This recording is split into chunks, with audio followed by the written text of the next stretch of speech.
Today there are a lot of important updates from the Toretsk direction.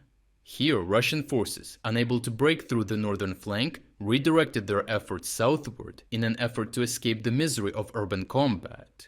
Instead, they found themselves in a deadly trap, stuck in the lowlands with Ukrainians on the heights, allowing Ukrainian forces to unleash precise and devastating tank raids. The primary objective of the Russian forces in this area is to capture Toretsk.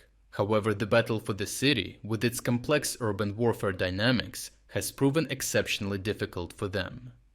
Toretsk, along with the surrounding settlements of Zalizne, Druzhba and Pivnichne, forms a 30 square kilometer urban agglomeration similar in size to Bakhmut. This scale has allowed Ukrainian forces to effectively slow the Russian advance over the past 6 months. As a result, the Russians have suffered unsustainable daily casualties, up to 100 per day, during their attempts to secure the town. This high attrition rate has forced them to shift their focus to the flanks, hoping to encircle and isolate Toretsk with fewer losses. As mentioned in the previous report, the Russian attempt to flank over the northern part of the town ended in failure. This left the Russian forces with one remaining option: the southern flank. The Russian advance in this area was made possible by their control of New York, which allowed them to gather forces and equipment here. Their plan is to push north of New York, along the Toretsk River towards Shcherbenivka. Capturing the village would enable the Russians to launch flanking attacks on Toretsk, sever the main supply road to the town, weaken Ukrainian defenses, and potentially set the stage for a renewed offensive from the north. However, the Russian advance on the southern flank puts their forces in a precarious position. If we look at the topographic map, we can see that Shcherbenivka and the surrounding settlements are located in the lowlands of the Toretsk River Valley.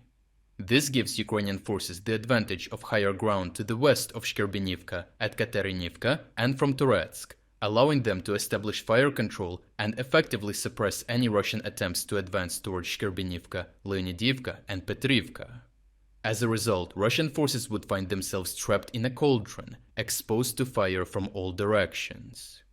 Despite these tactical disadvantages, the Russian commanders decided to initiate attacks in this area, hoping that the advancing forces would be able to conceal themselves from fire in residential houses and consolidate their positions.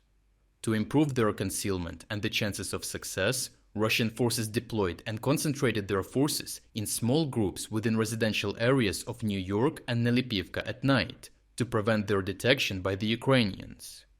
This allowed small infantry groups of up to 8 Russian stormtroopers to attempt infiltrations through Ukrainian lines under the cover of night. However, geolocated footage reveals that Ukrainian drone operators quickly detected and eliminated the Russian units as they sought shelter in between the destroyed houses. Additionally, Ukrainians preemptively countered the Russian assaults by launching tank raids on Russian forces gathering in the tree lines.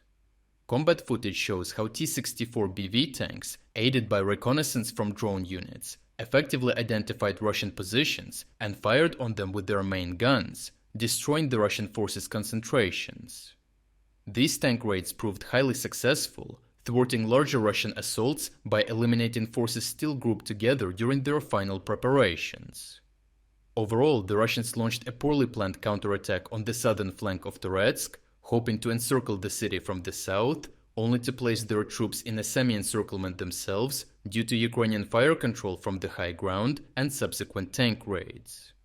Russian forces also do not have the available reserves to properly intensify their assaults on the flanks. Several Russian analysts and soldiers on the ground have already critiqued their commanders for sending wounded Russian soldiers back into battle for lack of available reserves. As the insufficient number of reserves does not allow Russians to maintain an overwhelming force in the area, Ukrainians are launching precision counterattacks to strike the Russian efforts where they are weakest. Today, YouTube rejected our appeal to restore one of the recently demonetized channels, which makes everything significantly more complicated. In the meantime, the work on new reports continues, and your support is now more important than ever.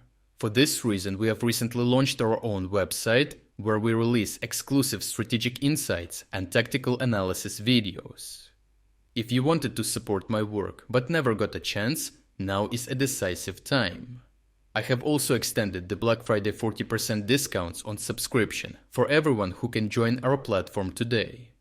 Your support makes a decisive difference for our ability to continue producing these reports, and I appreciate everyone who stepped up to join our website.